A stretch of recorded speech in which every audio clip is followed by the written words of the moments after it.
So today we're going to be talking about Peter Zeihan, this guy who's been going around the podcast circuit lately with a new book. Um, I think that we want to kind of just, present his ideas because there are things that we've talked about a lot in the past in general. So I think that we both have some Mhm. thoughts. I have a critical initial question. Is it Zion, not Zehan? Yeah. So at least the last podcast that I listened to, they were saying Zion for sure. I listened and paid attention to Zion. that. Okay. Yeah. Yeah. It looks like Xeon or something. Yeah. All right, please regale us. Okay, so this guy has this perspective that, in general, we're always kind of told that overpopulation is a bad thing. Too many people, bad for the planet, bad for us. His perspective is completely the opposite of that. And more people are kind of saying this general thing that depopulating at such a pace we're just about to, that it's going to have crazy negative impacts on our economies to the point where he says very drastic things like China in 10 years will cease to exist as a country because their population is going to absolutely collapse in 10 years. They had no babies for for so long, and it is just going to catch up with them. And other countries across the world are going to be in similar boats. And another kind of piece of his commentary is that this is going to, I guess this is his main thesis, is that globalization is going to be over, as we know it, in the fairly near future because supply chains are going to cease to exist the way that they currently do. I'm sure a lot of that is just inherently true. It's weird that we don't talk about this much more because we already see the impacts of it. That's the crazy thing. We already see Yeah. the impacts. Yeah. And we just don't talk about it. I kind of want to jump in with you in terms of our commentary. I want to Sure. jump in with the piece of Bill Maher. He always talks about how he just had a huge segment on it 2 weeks ago. Too many people on the planet, and it's all bad. There's no good side to having more people. It's all bad that we have so many people. We need to stop having babies, et cetera, et cetera. Why is that still the predominant talking point if what Peter Zeihan is saying is even remotely true? And by the way, Elon Musk and a lot of other people have Zion's same talking points. I wonder if part of it has to do with just the kind of anecdotal experience of most people who are political commentators, that they live in cities, and their anecdotal experience is scarcity, because they are so reliant on this kind of this cavalcade of systems to provide all of their necessities for them. Because I think if you're in a place, I'm in Montana right now, and there's just a fucking ton of space out here, and not only is there a ton of space, but there's a lot of resource too. There's water, there's land, there's arable land, there's a lot of people farming. And I wonder if at least part of the kind of there's too many people sentiment is just being echoed from cities where people feel clustered, they feel crowded, they feel like everybody's moving in on them, and they also feel really dependent not only on their neighbors for things, but on all of these kind of anonymous switches and levers that bring their stuff to them in some kind of weird Ray Bradbury short story type way. You know what I mean? I don't know. I think that could be part of it. But then I think the other part of it that I was reflecting on last night when I was listening to him talk about demographics is that it's got to just be, it's not sexy to think about kind of anthropological issues in a statistical mentality.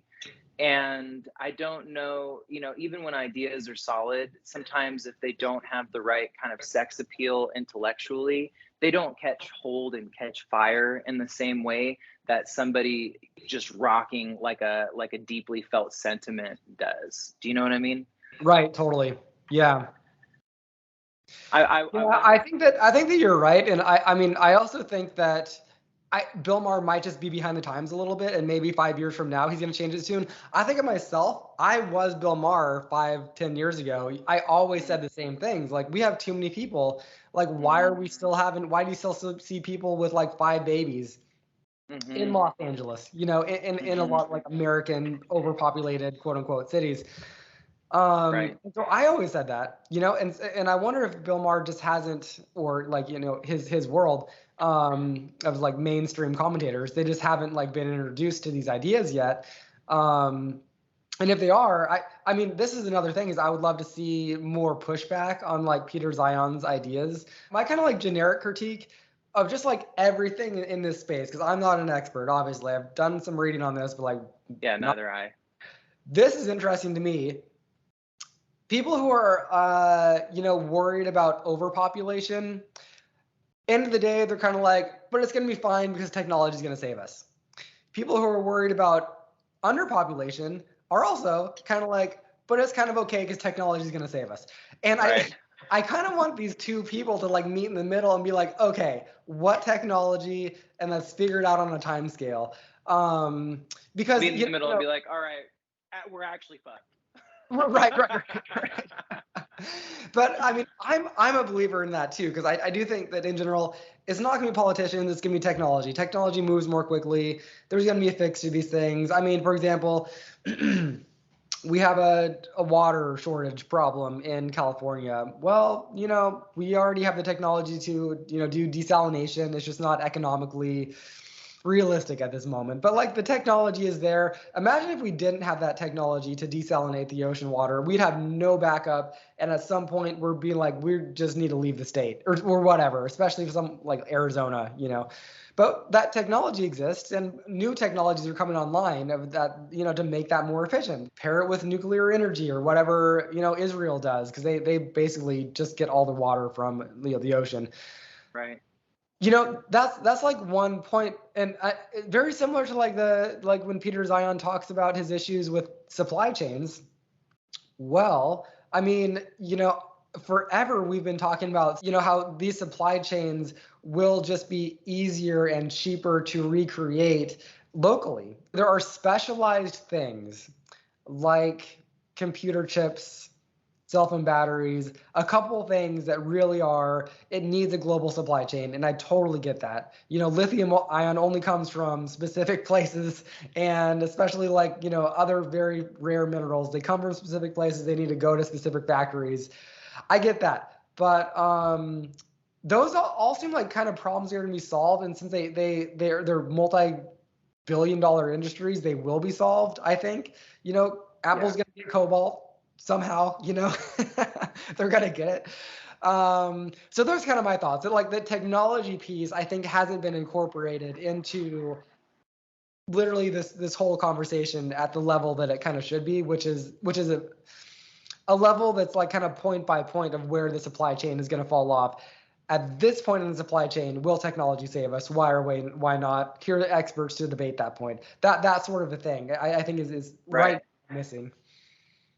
Yeah, I agree. And like kind of one of my real central critiques of the at least the beginning of the podcast was he kind of begins the podcast by saying, well, globalization, you know, began as this collection of thousands of individual economies and then was manufactured in the post-World War II era, mainly by the United States to try to facilitate, you know, us having what we need, and that it's going to splinter back into 1,000 individual economies, which it's interesting that you and I kind of took the same thing away from that, which was that, you know, I just don't think that that's possible anymore. I think that there is such an intense reliance on specific materials coming from specific places. I mean, he did say, you know, in the United States and places like that are allied with the United States, that we have so much resource, we have so much land, we have a lot of people, we have a really, you know, educated populace. And so we're going to maybe feel the effects of this less.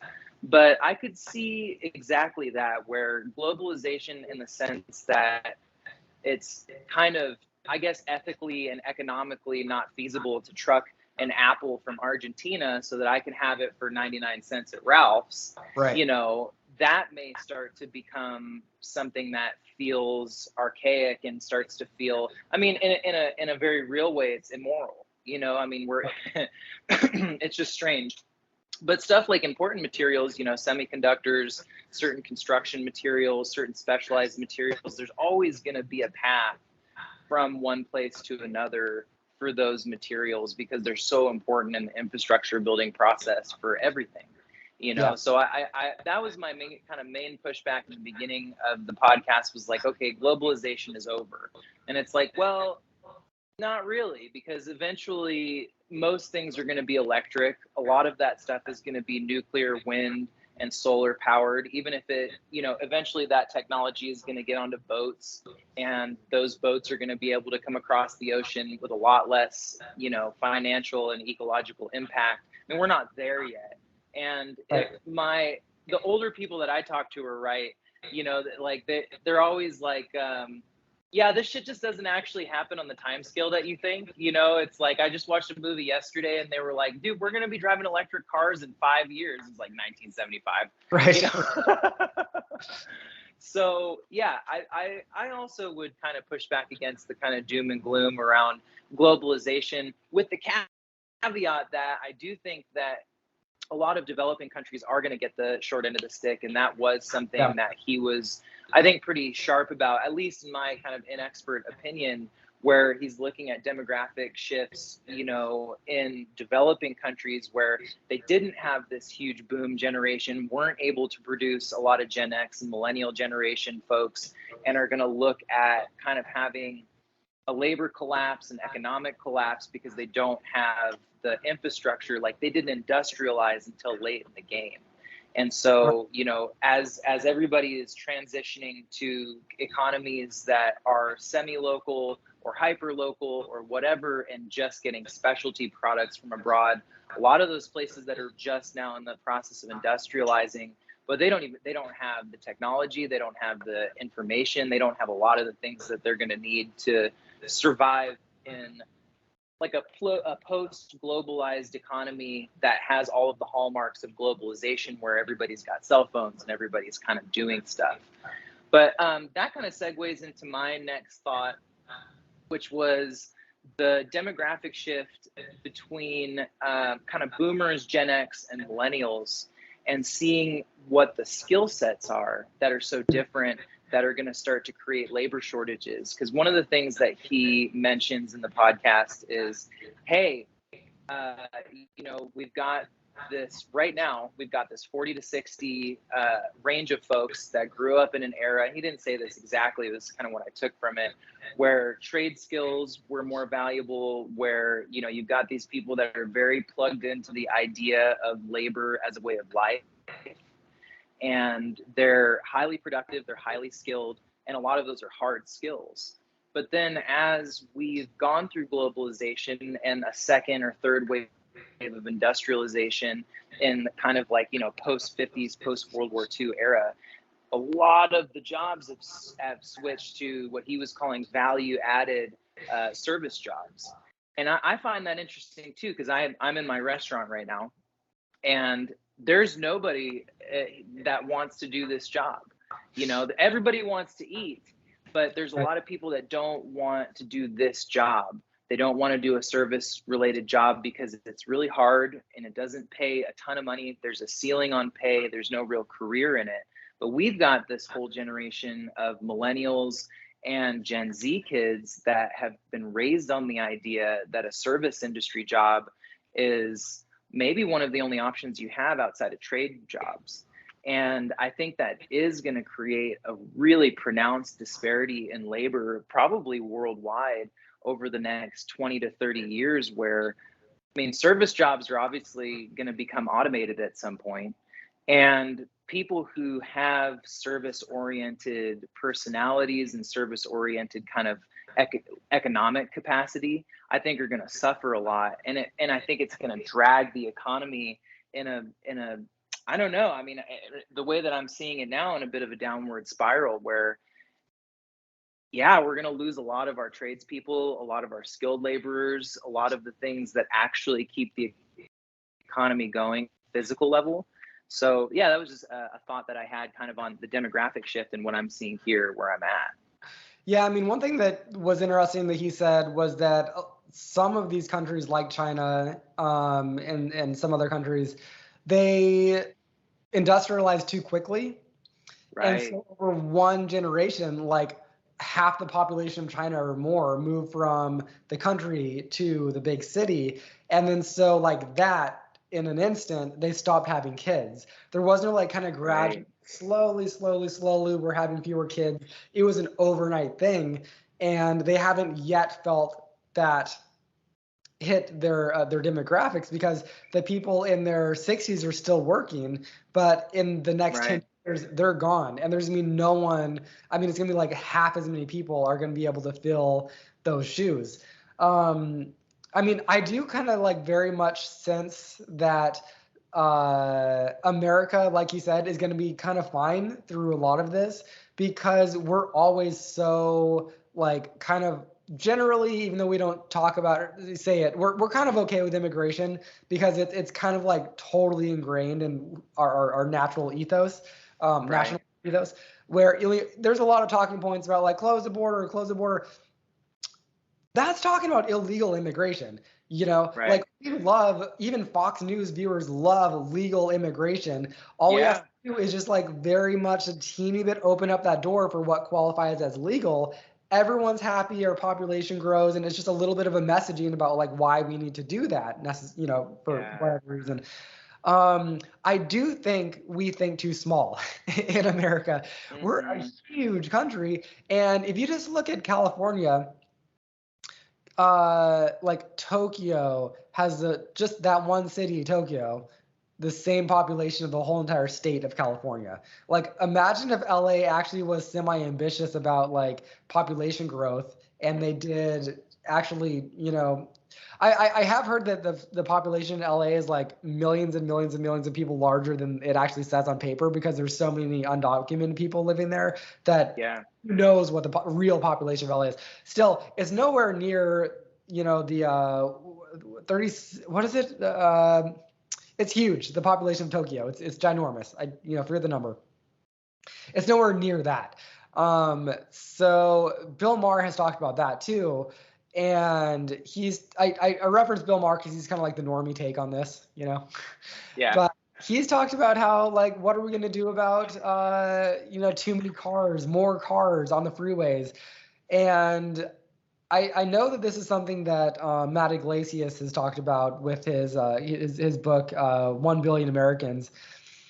And he's kind of admitted that, traffic in LA is going to suck if LA grows. But at some level, we just need to like embrace that and then rethink the structure of the city, which is, I mean, Tokyo wouldn't be what it is if it didn't have its like amazing metro high-speed trains. And there's no reason why LA at some level couldn't do that or embrace some technology that would lighten the burden of the freeways. So I am optimistic for like America, and I think that we can also, it's probably a good thing for us to have more infrastructure for our own supply chains than we do now. That also pleases both the left and the right. So I think that we're going to be like, okay, but I worry so much about the rest of the world, because, if you look at, we talk about our homelessness crisis, but just like go on Google Maps and look at like Delhi, like 10 million people are basically what we would consider unsheltered, living in like tents, essentially. I know that you've been to India and have traveled quite a bit. I mean, do you have any perspective about like how what a massive problem that is? Yeah, man, it's really interesting because everywhere that I've been that has abject poverty, there's a couple things that are endemic to those systems that I think are almost entirely the culprit. And I could get flack for saying this, but a lot of the times where I'm thinking of Mexico, and I'm thinking of India specifically, but man, there is such a culture of corruption that's endemic to the political class. And I don't know if you can blame people in the same way that you could blame people for corruption here, because I think corruption here ends up being, I don't know, more of a game, more of an exercise in how to become powerful, and more of a hobby, I would say, because you're just never really fighting for your life here unless you're in a pretty special circumstance. But when you're in a place where so many people are fighting for their lives, I think as soon as you get a leg up on the next guy, your kind of Maslow's hierarchy of needs is the thing that's governing your life. In those places, there's such a strong corruption in the political class where the money is siphoned off at every single level because there is enough resource to provide for a lot of these people. And yeah, I don't know if that's a generational issue or if that's a socio-political issue that is kind of a water wheel that continues to kind of draw its own water and turn itself over. I do have hope for younger generations because I think there's just a lot more awareness of the human condition in folks that are of our generation and probably Gen Z as well. So maybe, I don't know. Those places are pretty fucked though, and I think that a lot of the fuckedness comes from the kind of brutal individualism that, and it's like it's why there's always people that want to do authoritarianism, man, because they're like, dude, these people are psycho. They just want to take everything for themselves. Like somebody's got to fucking be daddy, you know? Yeah. And then all these people are looking around like, dude, everybody's taking my shit. Where's daddy? You know what I mean? And I guess in a roundabout way, the point in my mind is that in the United States, we got a really pretty great system. It's really fucked. A lot of people fall through the cracks, but the bureaucracy is spread out in such a way. And I was thinking about this last night, listening to the podcast too, that I think a lot of the places where you know, China, Russia, where there's an authoritarian presence, and the idea that they're going to crumble because of a mix of demographic issues, economic issues, and probably socio-political issues. It makes me kind of romantic about the idea of bureaucracy, because I think one of the reasons why this country does shift, maybe not as nimble as it could, but it does shift to accommodate the changing of the times in a way that is maybe just by the hair of our chinny chin chin, but it seems timely enough that everything keeps running right. And I think that's because there's such an enormous bureaucratic structure in this country where responsibility is so diffused, and there just isn't that in a lot of places. You know, it's like there's, especially in China and Russia, obviously you got one dude at the top, and I don't think he's got demographic political scientists like on his advisory board. You know what I mean? Or if he does, maybe they're just one voice. But in the American system, responsibility for how the economy moves and how the society moves and how laws move is so diffused that a lot of these opinions can filter in. And eventually, you know, through the Plinko machine of democracy, like shit actually finds a hole and we're able to kind of shift and change. We do have endemic political corruption, but it's diffused over a huge amount of people, both top and bottom, and it's checked and balanced from both sides. I mean, we survived Trump, you know. Yeah, that actually is one of the reasons why I do like really enjoy the commentary of Peter Zeihan, how right he is on so many things that, you know, I'm not entirely sure, but I was also just very recently on board with the talking point that we're not talking about China enough. They're such a threat to us. Like that's the biggest worry that we should really be worried. And he was saying on a different podcast than the one we listened to, but he was saying that Xi Jinping is like more of a dictator who's like closed off from reality than any other dictator in the world. And he was saying that like his advisors don't tell him anything because he's killed too many of them. So they don't tell him anything good or bad. They tell him literally nothing. And so he is just like in his own little shell, kind of manipulating what he can. But like that system itself is just like ready to collapse because it's you know, this again, Peter Zeihan, it's way more fragile than we give it credit for. And when you look at some like just basic numbers in China, I'm going to get this wrong, but it's something like only 17% of the population goes to college, and like a large percent of the population doesn't even graduate high school. We never hear about this, but I mean, you can look that up. It's like a crazy tiny fraction of their people actually like get those higher degrees and that sort of thing. And they mostly like, they very often run on just stealing intellectual property from other countries. Like, Right.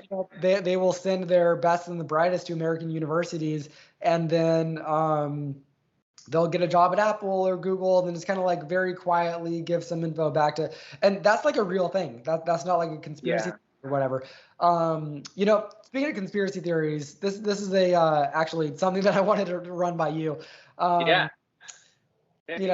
Tangent, but before I heard Peter Zeihan really talking about this thing about we're at the best we've ever been, or maybe we peaked in like the late 90s, early 2000s. We've peaked as a global civilization, and that was the best it's ever going to get. It's unsustainable, going downhill. Before he said that, I think the only person who I really heard make an argument for that was Eric Weinstein. Oh, remember that guy? So, and what's interesting to that to me is that I used to really like Eric Weinstein, and I still kind of enjoy listening to him talk when he does talk, because he's so goddamn articulate, and it's just, he uses words in a way that like is very, fun to listen to, if nothing else. But what's interesting to me about this, Eric Weinstein, very similar talking points on this issue to Peter Zeihan, but Eric made everything sound so goddamn conspiratorial. He made it really just with the words he chose to use, and like the inflection in his voice, and just like the cynicism like overshadowing the whole. He made it sound like a big conspiracy theory, which like kind of turned me off a little bit to it. Peter Zeihan is just kind of like, this is just how it is, guys. Like, here's some data, figure it out yourselves, because this is just what's happening. And it really like was fascinating to me personally on a psychological level, because, let's say that they're both right. Mm-hmm. Eric is going to draw a specific audience to his just way of presenting those arguments. Peter Zeihan, a completely different audience. And, they can, use those audiences to be either really, really, really cynical about the world and the future, or to be really optimistic. Peter Zeihan always says in all of his podcasts I've listened to that he's an optimist, and he lays out reasons why. I don't think Eric would present himself as an optimist. I think he would be more of a doomsday sayer, and I think that he would point his audience to be more like that. That to me is fascinating. I don't know. Do you have any thoughts on that? Like, talking points exist, but you can like manipulate your audience to have a view of the future in the world, depending on your tone. I mean, yeah, man, because I think Weinstein and Zeihan are both a part of a generation where I personally see. I mean, I deal with a lot of folks over 65 out here in Montana, and I have, because I run a business, I deal with those people all the time. I deal with a lot of those people in construction, and the longer I could list off a short list of things why, but the longer I deal with these people, the more fearful and suspicious they seem. And even yesterday, my own mother was like, I was watching the news the other day about this Trump raid, and I'm like, oh, good, she's hearing the news, right? She's hearing she's hearing the good word.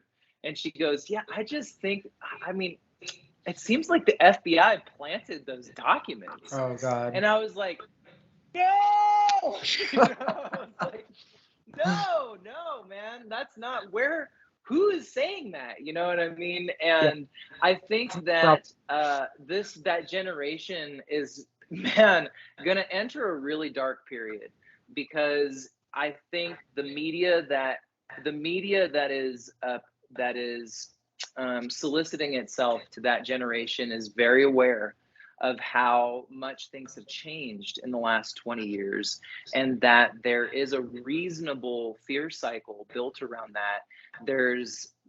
Over the last even 5 to 7 years, there is this huge groundswell of mistrust in the government. I mean, like, I think everybody mistrusts the government at some level intuitively, because you're like, I don't know, man, I'm just a guy. I'm pretty sure I can sort shit out, and I'm, these people are no different than I am. They just climbed a different ladder. But there is this, almost hatred and deep, deep fear being sown amongst people that are, 50 to 75. And it's being marketed very effectively. And I can see the conspiratorial thinking, the kind of the doom thinking really being a powerful message to people who are lower on the hierarchy of education, and even certain people that are high up on that hierarchy of education, because there is a lot of reasons to be afraid. Yeah. My personal feeling on it is, stop being such a fucking pussy. You know what I mean? Like at the end of the day, we've got to push this civilization forward. You've got to push your personal life forward. You don't have a choice. If you're gonna be somebody that is so invested in negativity and doomsaying, just lay down your sword and die, because you're of very little use to the rest of us. There is ways to take the information that people are giving you and look at it in a way that, if not hopeful, at least aspirational, you know, and looking at whatever thing that we're facing next, whether it's a demographic collapse or if it's political instability or whatever. I mean, we live in the future, man. There's systems for us to communicate these ideas to each other and to power. There's a lot more direct access to power than there's ever been. Power is now socially accountable, which it's never been. You know, power. I mean, I also think, I mean, to kind of draw a bow on this, that in the 50s, 60s, 70s, and even in the 80s, power was a very anonymous and very cloaked idea. I mean, once you got up to a certain point, the media narrative and, you know, in newspapers and television and radio, as far as it existed in the kind of popular culture, was so highly maintained and manicured. And you had people, you know, like fucking Harvey Weinstein, that have been raping women for 20 plus years and just completely getting away with it.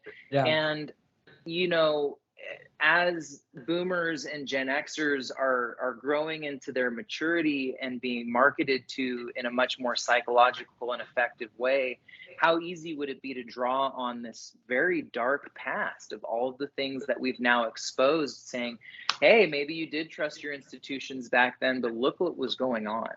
You know, look at all of these things that were happening behind closed doors. The unfortunate disconnect is that they're not as seated in the reality of now, where a lot of these power structures are actually more accountable to even just social media, you know, backlash, you know, social political backlash. Like, this stuff is actually bearing down on the culture in powerful and potent ways. They come from a time where it didn't, where they actually, in a lot of effective ways, were powerless. Yeah. So yeah, I mean, it's interesting thinking about, you know, that in terms of people's individual power. I kind of agree that people have more power now than ever before. Obvious reasons, the internet, you know. Right. But in general, I'm, you know, not quite as concerned about like the crazy conspiratorial factions as maybe I should be. Kind of my reasons why is that, like, Americans are fundamentally kind of lazy. There are gonna be some wackadoos, as we've seen, who try to like shoot up FBI agencies or whatever. That's already kind of happened, you know, because of the Trump thing. There's always gonna be some fraction of wackadoos who do that. I think there were like 9 people outside Mar-a-Lago protesting or whatever, you know. There are those people who like have that time in their day to do that sort of a thing. But like most people are like your mom. Let's say they're the most out there wackadoo conspiratorial people ever. What's she gonna do? Like, maybe vote less often? Like, how is that gonna like screw up our country? Or maybe she's gonna, like, I don't know, watch Fox News more. Like, who cares? Like, that's not like harming our society. I do think, like, kind of fundamentally, again, one of my themes is that I think technology is just going to keep on pressing on forward, even if our, democratic systems are clunking along with the ride. This was actually maybe my last talking point here that I wanted to bring up, was that, are you familiar with Aaron Bastani? No. He's this guy. He wrote this book, Fully Automated Luxury Communism, a couple of years ago. Nice. Yeah, good title, right? And Great title. he has some concepts in there that again are just kind of like technology is going to transform the world, whether we all like it or not. Whether he's, I would love to have him like talk to Peter Zeihan, but like whether Peter Zeihan is right or not, technology is going to like keep on going forward and it's going to be crazy, in a good way. He will argue. So he has this concept that he talks about called Amari's Law, which is this idea that we tend to overestimate the effects of technology in the short run, but underestimate its effects in the long run. And he has this really crazy example of this that when he talks about it, it does kind of like blow my mind. I think his book opens with this, that in 1920, we had the automobile, we had trains, we had like a lot of like stuff from industrialization.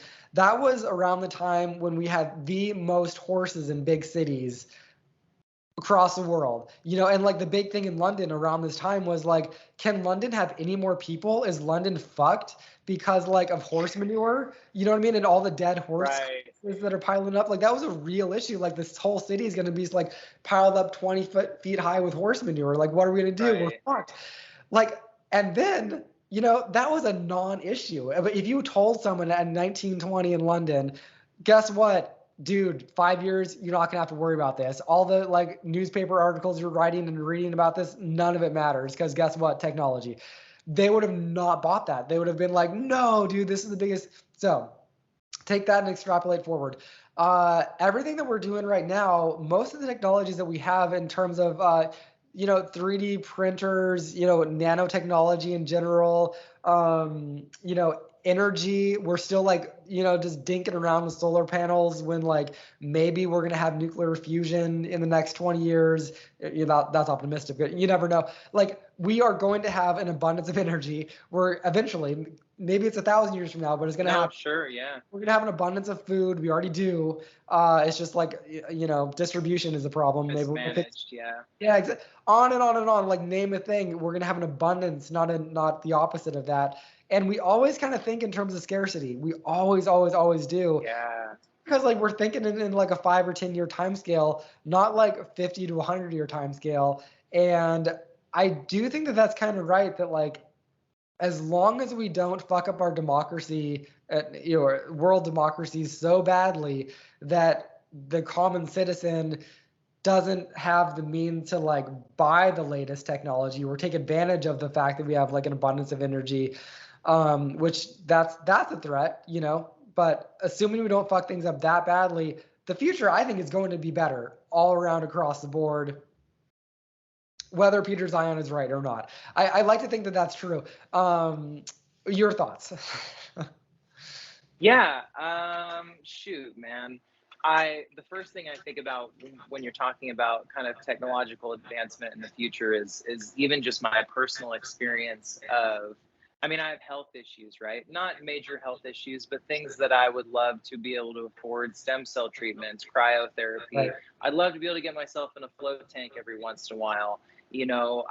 I've made my own cold dip at home or whatever, but there's certain things that even at the lowest level are starting to, I have to work really hard to even get to this lower level of accessing, health related technological advancements. And that's because we have this huge medical industrial insurance related system that is kind of suppressing people's ability to access certain technologies. It's such a weird double-edged sword because Totally. the behemoth of the economy around healthcare in this country means that we have all the most advanced technology.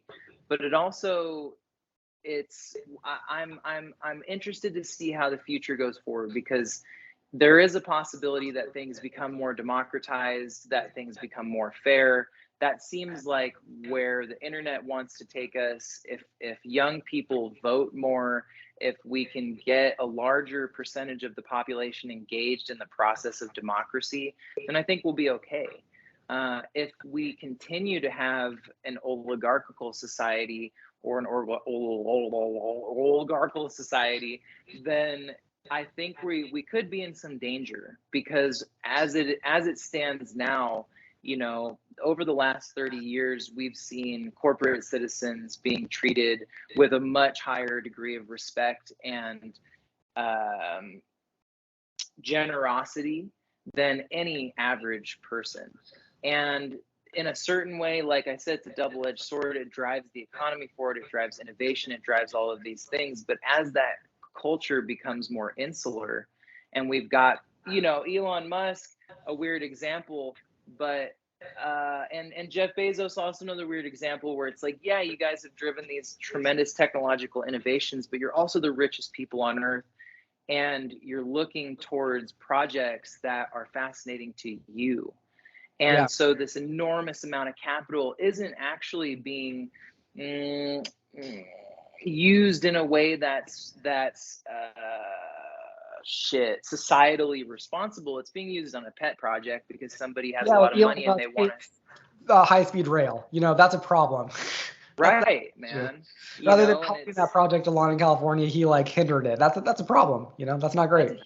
It's a huge problem, and you're right. As long as democracy continues to be, as long as we don't fuck it up too bad, but the path that it's going down now is that lobbyists, corporate, interests, and the the military industrial, the healthcare industrial, and the financial industrial complexes in this country are all really working pretty hard to continue building a wealth gap, and that is going to start to make things I think a little bit less stable. I think that's one of the reasons why you see rural America being so fearful and being so protective of what's going on and clinging to a past, because they are starting to get boxed out.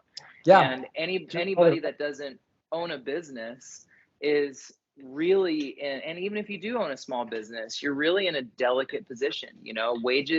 Inflation has, wages haven't kept up with inflation for 30 years. You still got people out here, you still got boomers owning businesses that they're like, well, I just want to pay you $15 an hour and I expect you to show up. And it's like, yeah, that's not actually the way that things work anymore. And so I do have hope for the future. I do have hope for technology. I think that we will reach some kind of peak efficiency with the availability of electricity, the availability of power in general, and it will completely change the world because it's not going to be that expensive because we've been working on it for so long. The thing that we have to be vigilant about is getting younger people involved in the democratic process and beginning to hedge and cut back the ability of corporate citizens to access the system as people, and have the type of respect that a human being deserves in the system. And I don't actually know how that ends up getting resolved, because the political class is the financial class, and you don't want to be a politician unless you have money. You don't have money unless, you know what I mean? It's just it's a snake eating its tail in that whole system. So my hope, my closing note is, my hope for the future is that there is maybe some kind of blockchain oriented system or something that lowers the barrier for voting in a way that we can take samples or an entire popular vote on an issue or a person and actually have somewhere close to 70 or 80% engagement, because that's when I think we would start to see the entire system shift more quickly and more in line with what a generally reasonable idea is, and not be so in the pockets of people with these special interests. Yeah, boy, that's a whole nother can of worms. I have thoughts. I totally agree. I mean, with all that, I totally agree. Those are all like big problems.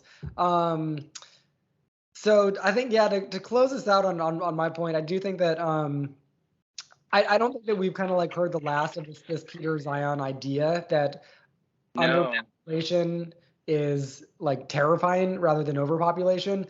And I mean, one thing that I want to talk about more, not today because I'm running out of time, but just like the incentives to get people to have kids, that's also like a major thing, and also ties into politics. Like, it is so insanely expensive. Right before this call, I dropped my daughter off at daycare, right? It's insanely expensive. And like at the same time, people who work in childcare get paid a pittance. And that's like crazy. And that, I don't understand why childcare isn't subsidized by the government if they want people to have more than one kid ever. It's My insane. thoughts exactly. Yeah, that And was on like, my talking points. yeah, and like I think that like having children, whether or not politics and the global supply chains aside, it's like one of the most fundamental parts of life, and I think that society has made it too challenging, Yeah, just I think just like really not great, and hopefully something that can be fixed. But that's nothing that I think technology can fix. I think that that's something yeah, that unless we all have robot nannies or something, I'm not sure how that would work. That's probably never going to happen, because it's so nuanced taking care of a child.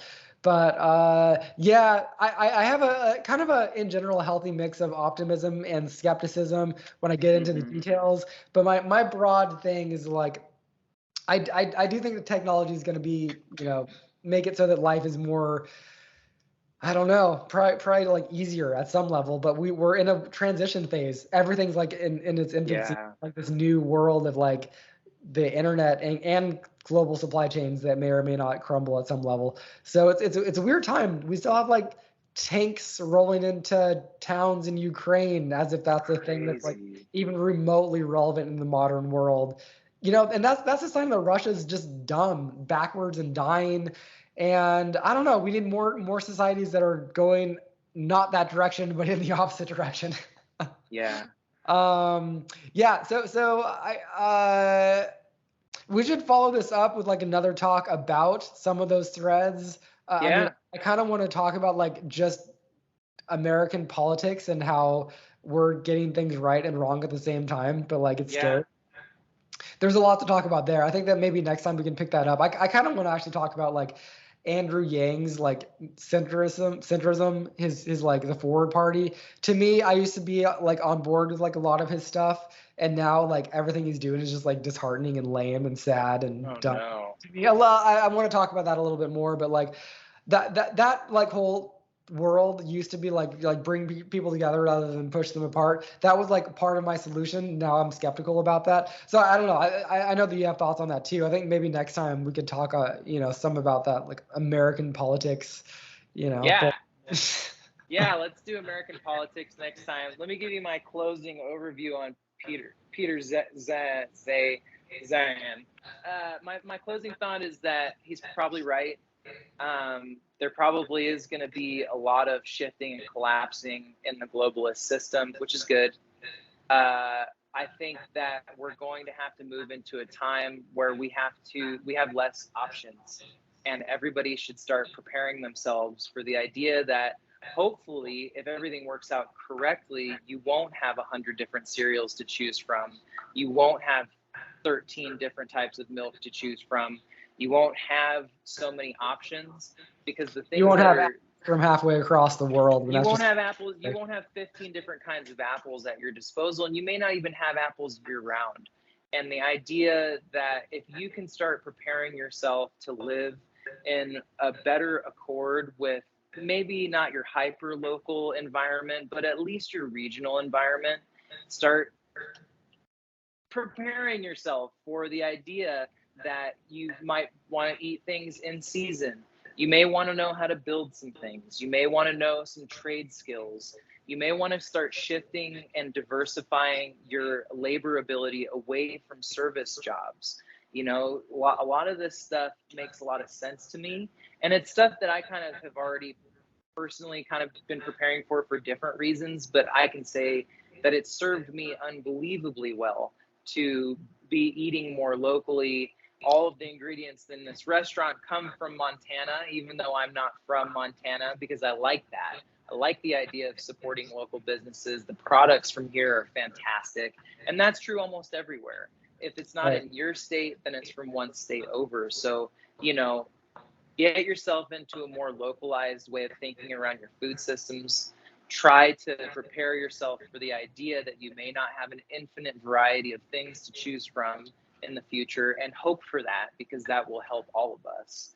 and try to be more engaged in the democratic process. And I swear to God, if you're a big thinker, think of something that helps, because that is really why we struggle in this country, because we have a huge block of voters that, quite frankly, don't know what the fuck is going on.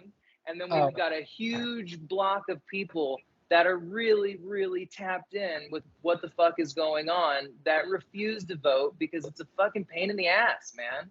right. So that's my kind of prepare for the worst, hope for the best, live more local, pick up a trade skill, and fucking vote.